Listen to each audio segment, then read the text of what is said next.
Hello, dear students. Good morning. How is everything with you? Hopefully, all of you are in a good condition. Nice to meet you in this English class today. You are with me, Mrs. Maria Blandina. Now I'm very well and healthy. Before starting our lesson today, I'd like to ask you to lead yourself in praying. Let us pray.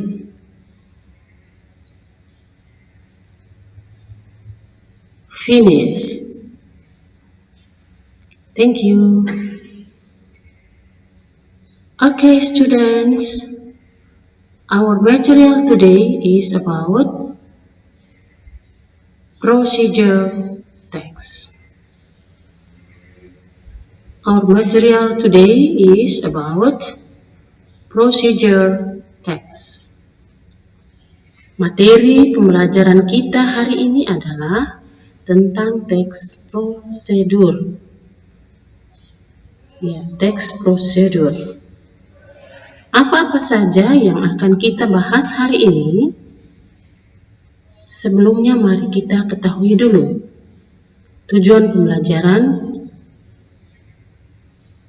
dan materi yang akan kita bahas di dalam pembelajaran hari ini. Oke, tujuan pembelajarannya. Pada akhir pembelajaran hari ini, siswa diharapkan dapat yang pertama, mendeskripsikan fungsi sosial, cara menggunakan sesuatu alat atau bahan untuk mendapatkan hasil terbaik terkait prosedur manual. Yang kedua, mengidentifikasi struktur teks prosedur manual berupa langkah-langkah kerja secara berurutan atau runtut agar mendapatkan hasil yang dikehendaki.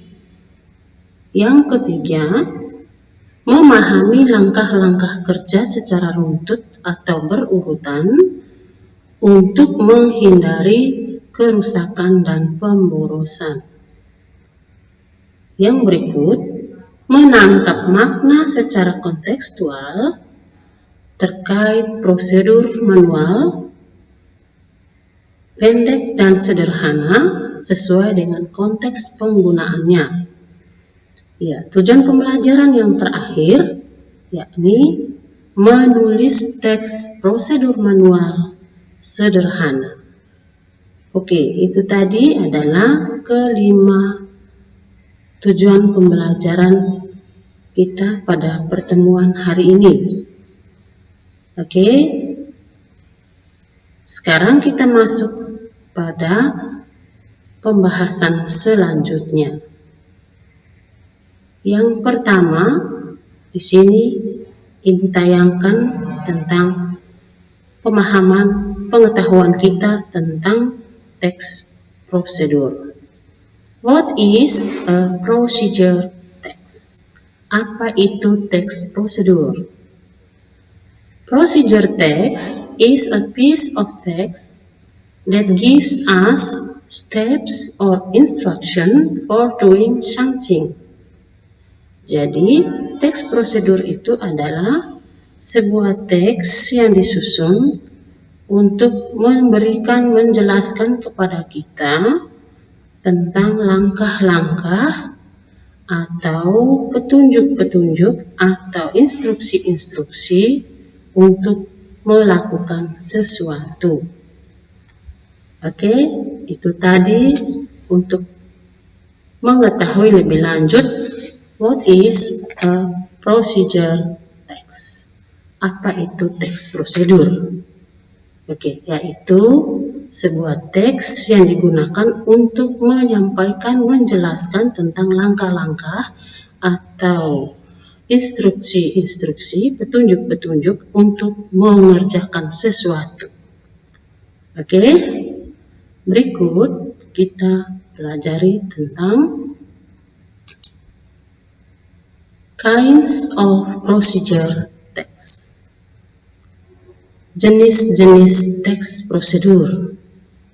Oke, di situ kita lihat jenis-jenis teks prosedur itu ada 2. Yang pertama, prosedur yang berhubungan dengan manual atau manual procedure text, dan teks prosedur yang berhubungan dengan food and drinks or food and drinks procedure text.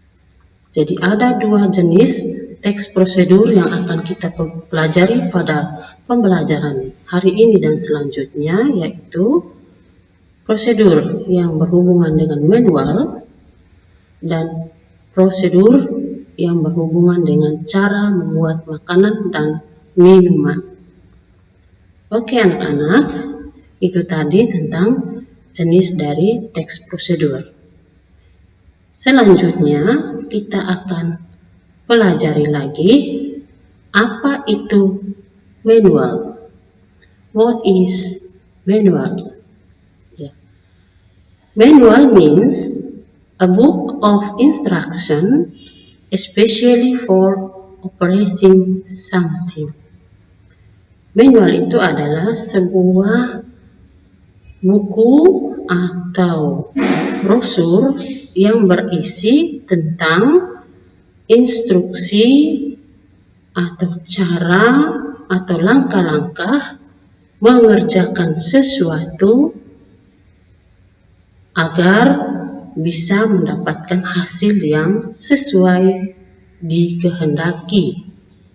Oke, jadi definisi dari manual itu sendiri adalah instruksi yang menggunakan langkah-langkah untuk mengoperasikan atau mengerjakan sesuatu agar bisa mendapatkan hasil sesuai dengan yang dikehendaki.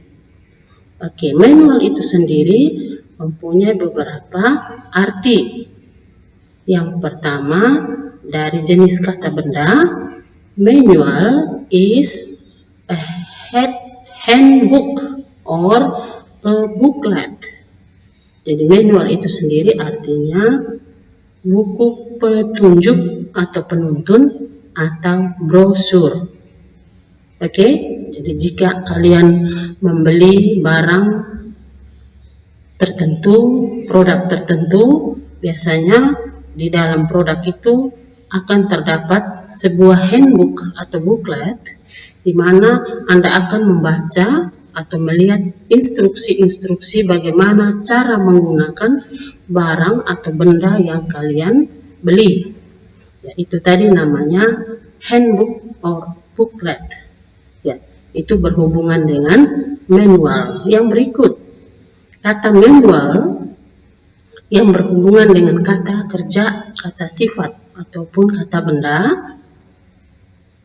Ya, yang berhubungan dengan kata benda, manual itu sendiri adalah means performed with the hand.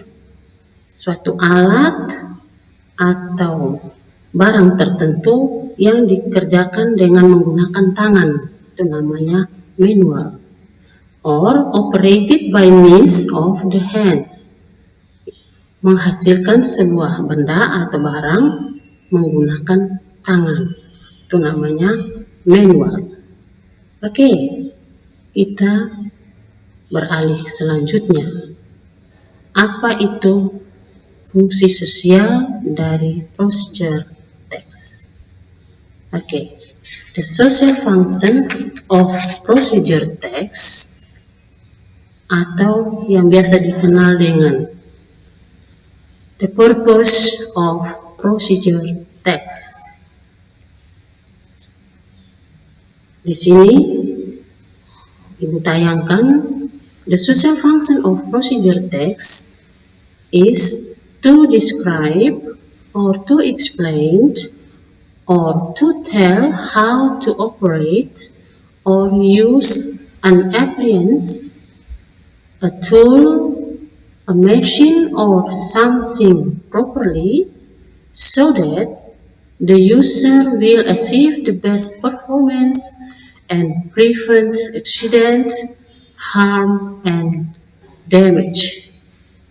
Jadi fungsi sosial atau tujuan dari teks prosedur ini adalah mendeskripsikan atau menjelaskan atau menyampaikan bagaimana cara mengoperasikan atau menggunakan alat-alat, perkakas, mesin atau sesuatu secara benar sehingga penggunanya mendapatkan hasil sesuai yang dikehendaki serta mencegah terjadinya kerusakan atau kerugian. Jadi fungsi sosial atau tujuan dari teks prosedur itu adalah kata kunci di sini. Sudah Ibu tayangkan di sini. Kata-kata kuncinya adalah to describe or to explain or to tell how to operate. Karena ini hubungannya dengan manual, maka how to operate. Oke, itu tadi tentang fungsi sosial. Berikut, the language features of procedure text. Language features of procedure text. Unsur-unsur kebahasaan dari teks prosedur atau tata bahasa yang digunakan dalam teks prosedur. Oke, yang pertama, simple present tense. Jadi teks prosedur itu menggunakan simple present tense. Ya, tidak semuanya dipakai dalam bentuk simple present, tapi yang lebih ditekankan di sini adalah often use imperative sentence. Cenderung menggunakan kalimat-kalimat perintah. Contoh, prepare the tools, ya, siapkan alat-alat atau bahan, itu contoh kalimat. Plug the cable, ya. Connect the cable, ya, itu contoh menggunakan kalimat perintah. Ya. Berikut menggunakan kata-kata sifat atau adjectives. Ya, kata-kata sifat mana yang dipakai dalam teks prosedur manual? Contoh, big, warm, small, hot, sharp, red, green, etc. Jadi kata-kata sifat ini juga digunakan dalam teks prosedur manual. Masih ada yang lain, silahkan dicari kata-kata sifat yang sesuai dengan teks prosedur manual pada kamus atau buku-buku kalian. Yang berikut, unsur kebahasaan yang dipakai berikutnya adalah time conjunction atau time sequences. Time sequences atau time conjunction di sini yang biasanya kalau dalam instruksi kita kenal dengan kata first, next, then, after that, before, finally. Ya, jadi biasanya kalau dalam langkah-langkah membuat sesuatu, biasanya orang yang memberi instruksi atau yang tertera dalam teks itu biasanya terdiri dari kata-kata penghubung seperti pertama-tama, kemudian, sesudah itu, dan akhirnya. Atau dalam angka-angka, misalnya menggunakan 1, 2, 3, dan seterusnya. Jadi itu namanya time conjunction atau time sequence.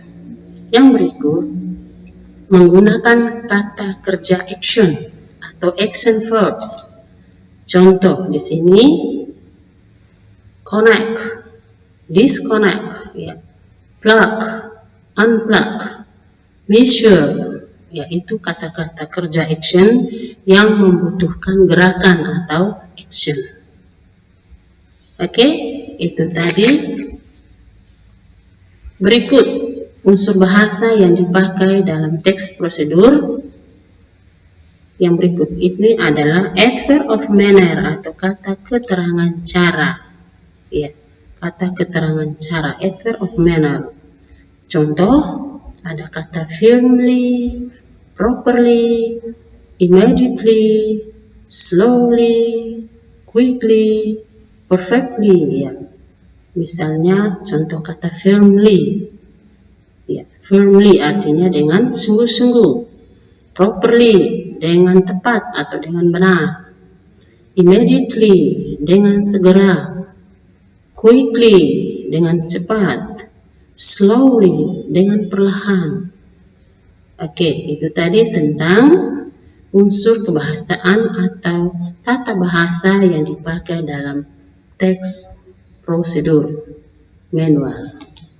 Yang berikut kita pelajari generic structure of procedure text. Generic structure itu langkah-langkah penulisan atau struktur teks. Ya, struktur teks atau langkah-langkah penulisan dari teks prosedur. Oke, anak-anak, yang pertama, teks prosedur itu harus dimulai dengan aim, goal, or title. Ya, jadi di sini lebih ditekankan penggunaan dari langkah pertama yaitu title atau judul. Biasanya sebuah teks itu ditulis harus memiliki judul. Ya, contoh, ya, judul sebuah teks manual. Contoh, how to operate digital camera. Judul itu adalah bagaimana cara mengoperasikan sebuah kamera digital. Itu adalah title. Langkah pertama dari teks prosedur. Berikut langkah kedua atau struktur teks berikutnya adalah tools or parts. Ya, apa itu tools or part?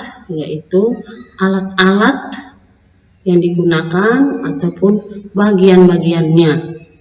Ya, nanti sebentar akan dikasih contoh sebuah teks prosedur manual. Di situ Ibu akan jelaskan apa saja alat-alat atau bagian-bagian dari suatu barang yang akan dibeli. Berikut struktur ketiga dari teks prosedur adalah steps, ways, direction, methods of, or instruction. Ya. Jadi setelah kita ketahui barang yang kita sebut, yang kita beli, ada bagian-bagian yang sudah kita pelajari. Sekarang biasanya ada langkah-langkah atau cara mengerjakannya, cara mengoperasikan barang yang dibeli tersebut, yaitu langkah ketiga. Apa itu steps? Ways, direction, method, or instruction is the process of doing or operating something through a sequence of steps or action. Jadi cara menggunakan suatu alat atau perkakas tertentu melalui serangkaian langkah-langkah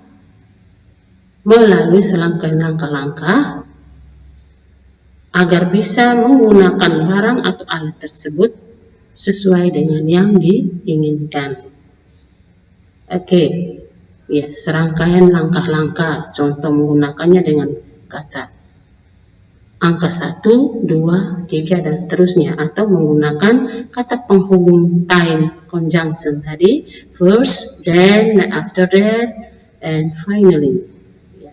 Itu adalah struktur dari teks prosedur. Langkah-langkahnya terdiri dari judul, title, tools, barang, parts, bagian-bagiannya, dan yang ketiga steps, langkah-langkahnya.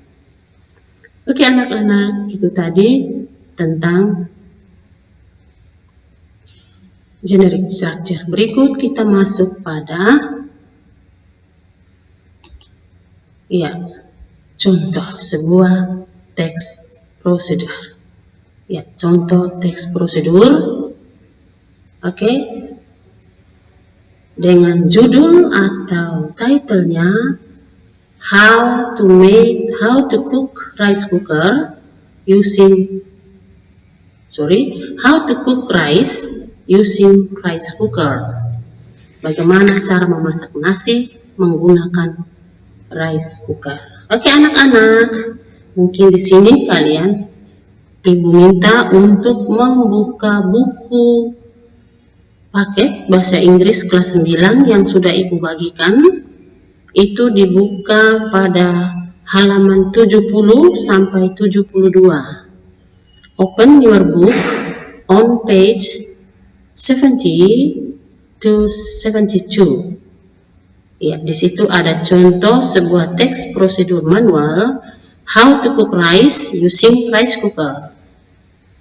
Oke, silakan dibuka buku halaman 70 sampai 72. Di situ ada contoh sebuah teks prosedur how to cook rice using rice cooker. Ya. Oke.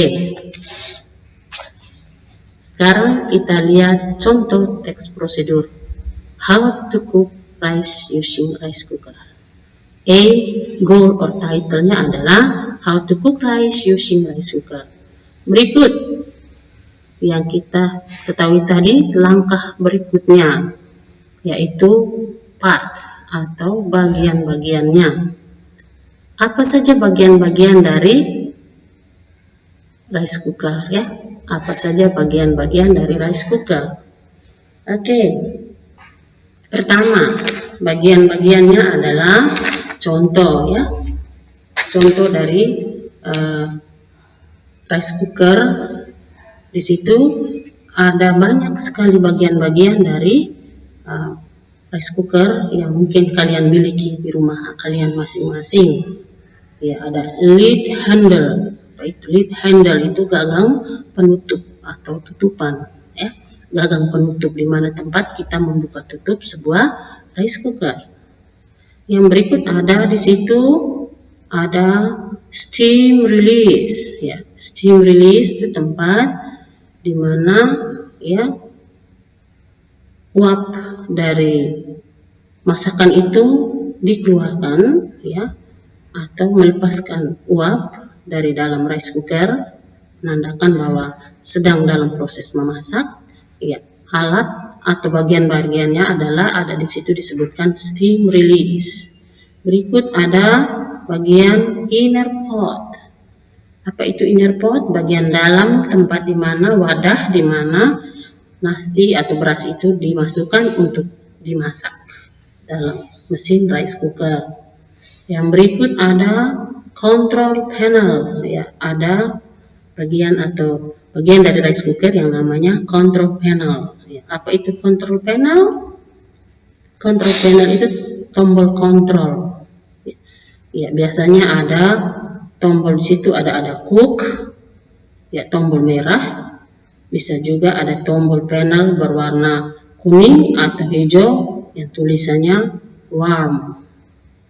Oke, itu tadi bagian-bagian dari rice cooker yang bisa Ibu jelaskan. Mungkin kalian bisa melihat detailnya di dalam buku kalian masing-masing.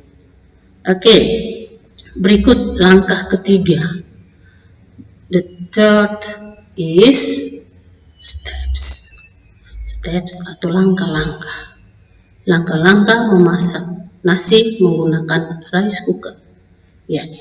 Oke, untuk lebih jelas Anda boleh membuka buku halaman 71. How to cook rice using rice cooker. The first step is measure rice with the measuring cup, then rinse the rice thoroughly using other container. Ya. Langkah pertama tentunya Anda mengukur berasnya menggunakan alat mengukur beras, kemudian berasnya dicuci menggunakan wadah yang lain. Berikut langkah kedua, put the rinsed rice in the pan and add water to recommended scale or to your personal taste. Ya, tambahkan air sesuai dengan aturannya, ukurannya, atau berdasarkan selera Anda masing-masing. Berikut, soak. Next is soak the rice in water at least for 30 minutes. Soak the rice in the water at least for 30 minutes. Ya. Rendam berasnya dalam air selama 30 menit. Biasanya di sini kita tidak, ya menurut sepengetahuan ibu sering menggunakan rice cooker, tapi tidak merendamnya dalam air. Oke, berikut. Next is, the steps number 4 is place the pan into the body. Make sure the pan settles properly. Oke. Masukkan wadah yang berisi beras tadi, dimasukkan ke dalam rice cooker dan pastikan bahwa posisinya benar-benar sudah tepat. Berikut, close the lid firmly. Ya, tutuplah tutupan rice cooker itu dengan benar. Ya, dalam posisi yang sudah benar. Berikut, steps ke-6 atau langkah ke-6 adalah plug and press the switch. Plug in and press the switch. Ya. Pasang colokannya, lalu pasang colokannya dan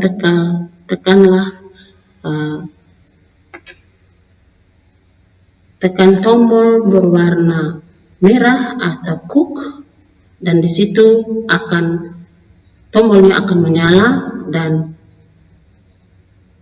tombol menyala pada tombol cook akan berwarna merah. Itu menandakan bahwa the cooking will start immediately, sementara dalam proses masak. Berikut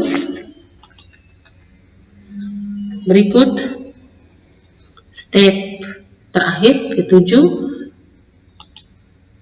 When the rice is cooked, the switch will move up to keep the warm, and the light indicating warm will be on. Ya, jika nasinya sudah matang, maka tombol itu akan berpindah menjadi keep warm. Artinya nasi sudah dalam proses pemanasan. And the light indicating warm will be on.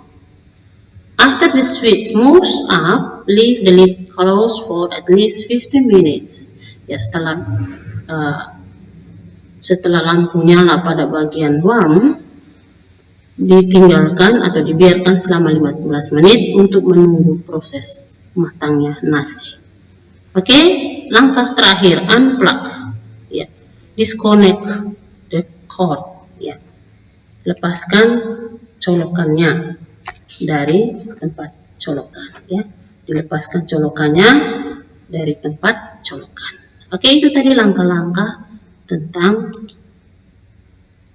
memasak nasi menggunakan rice cooker. Yang berikut, satu contoh teks prosedur. Ya, satu contoh teks prosedur ini akan ibu kasih dan akan kalian baca di rumah. Contoh teks prosedur yang menggunakan langkah-langkah atau struktur teks, yaitu ada aim, ada parts, dan ada steps. Ya, aim atau title di sini, the basic operation of a digital camera. Kemudian ada parts, bagian-bagian dari digital camera. Kemudian steps, langkah-langkah mengoperasikan digital camera. Baca baik-baik, pahami, dan berikutnya akan dikasih sebuah pertanyaan. 5 nomor pertanyaan yang akan dikerjakan di rumah, lalu dikirimkan kepada guru mata pelajaran bahasa Inggris yang mengajar di kelas kalian. Oke, mungkin ibu perlu menjelaskan pertanyaan-pertanyaan yang ada di dalam pertanyaan yang ada yang ibu tayangkan di sini, perlu ibu jelaskan. Oke, what is the purpose of the text? Ya, apa tujuan dari teks? Pasti Anda melihat kembali teks mengoperasikan digital kamera itu apa tujuannya. Yang kedua, who do you think reads the text? Siapa kira-kira yang cocok membaca teks tersebut? Ya. Berikut, where can you see the picture? Ya, di mana tempat Anda melihat? Ya, fokus pada gambar, mengambil gambar dalam sebuah digital kamera. Tempat Anda mengambil gambar itu apa namanya? Berikut, why do you have to turn off? Ya, mengapa perlu mematikan LCD atau lampu ketika Anda berada dalam ruangan terbuka dengan cahaya yang besar atau terang? Oke, yang kelima, it may be necessary. Kata necessary, ya, memiliki sinonim dengan kata titik-titik. Cari di kamus, pastikan bahwa 5 nomor pertanyaan ini Anda mengerjakannya dengan sungguh-sungguh, maka nilai tugasmu pasti 100. Oke anak-anak, itu tadi tentang teks prosedur. Dengan terakhir sebuah tugas yang Ibu kasih, satu contoh teks prosedur cara menggunakan digital kamera dengan 5 nomor pertanyaannya. Oke anak-anak, pada akhir pembelajaran ini Ibu mau bertanya, apakah kalian paham ataukah kalian puas dengan penjelasan Ibu? Kalaupun ada hal-hal yang kurang atau yang belum, silahkan bertanya. Kirim pertanyaanmu dengan baik, dengan sopan kepada Ibu guru yang mengajar bahasa Inggris di kelas kalian masing-masing. Oke, sebelum mengakhiri kegiatan kita hari ini, mari kita tutup dengan doa. Okay, let us pray.